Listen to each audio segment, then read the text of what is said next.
Let's get to the breaking news. The big news this week is the L-L League, the football program, and the Berks County Football League have agreed on a merger. It's big, huge news here for the future of L-L football. We were able to catch up with the executive director of the L-L League, and here's what he had to say, a little bit of the reasons why this makes sense for both Berks and Lancaster-Lebanon League.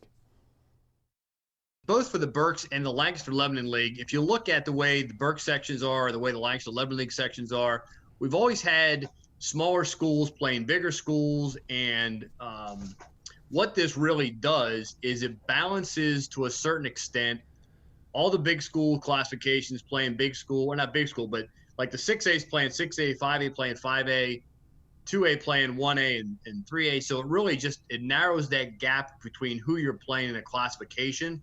And that was really the big advantage. It's really good for our smaller schools to be playing schools of like size instead of, in the past, you had some of our smaller schools playing some for the 4A and 5A classification schools. So it really just does a really good job of balancing out those sections in regards to classifications. So there you have it. And that was a conversation I literally had earlier today with Dr. Kennedy. So 13 Berks football teams merging with 24 L-L League football teams makes a 37 major conference realignment, L-L and Berks. I think they're just for now calling it the L-L League still.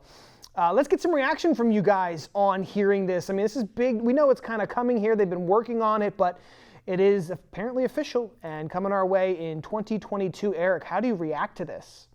Well, I kind of feel like Adam Schefter. My phone was blowing up here this afternoon, checking text messages and whatnot. And, you know, this was discussed a couple of years ago and tabled because I don't think the Lancaster-Lebanon League was anxious and really wrapping their arms around it at that time.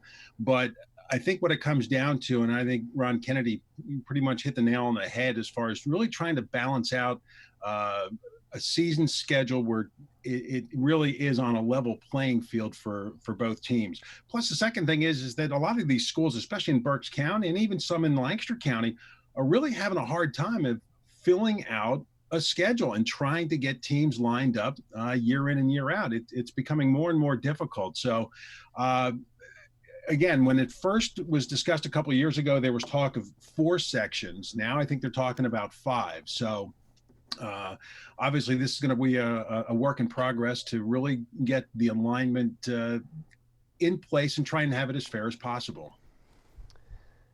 Tim, let's get your reactions here as we find out about this big merger news finally becoming official. There's 2 key points for me. The first one is I think it's really going to balance out those all-important district points, Eric, because you look at it, sometimes a school, when they're trying to schedule, is maybe a 5A or 6A school, doesn't want to go down and play a 3A or a 2A school, because it's those valuable district points that they are going to be losing. Even if a 5A school beats a 3A school, they're not going to get as many points then in the standings. I also like the fact that you're going to have teams that are going to be getting a lot better competition to prepare them for districts. You've got a lot of smaller schools, Eric, that, yes, maybe they get prepared a little bit better if they play the bigger schools, but when a bigger school has to go down and play a lesser school and who maybe is not that good, that's just like a wasted game for them. And I know they can have a scrimmage, but usually we have seen so many games, Eric, where their first team only plays maybe the first half and be part of the second half. Here it's going to get kids the opportunity to play the entire game, and it's going to allow them to better prepare for the postseason.